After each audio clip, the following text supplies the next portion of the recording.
11 220 лева трябва да плати врачанският данъкоплатец заради некомпетентността на кмета и екипа му.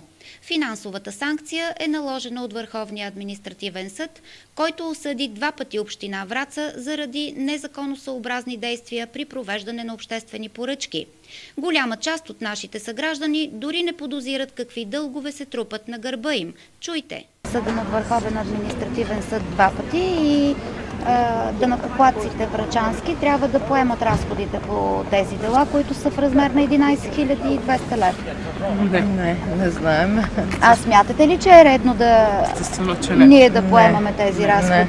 Но добре е да се даде някаква гласност по някакъв начин. Точно това целим. Благодаря ви. Враца и кмета е осъден от Върховен административен съд.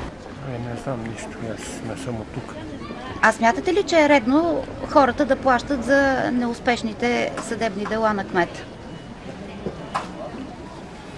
Значи не мога да коментирам неща, които не знам. Редно ли е според вас ние да поемаме разходи, които не са по наша вина? По принцип не е редно. Знаеш ли, че община Враца и кмета са осъдени от Върховен административен съд? Няма къде да знам. Така, добре.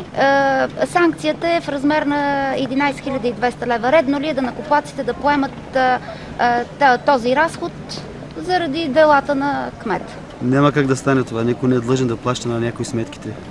На практика така се получава. Няма как да се получава. Ми не е редно, разбира се. Благодаря ти. Противен съд? Не. А смятате ли, че е редно заради това осъждане врачанския данъкоплатец да плати тези 11 200 лева, които е отсъдил съда за неправомерните действия на кмета? Не смятам. Благодаря. Знаете ли, че кмета на Враца и община Враца са осъдени 2 пъти от Върховен административен съд? Не го знам.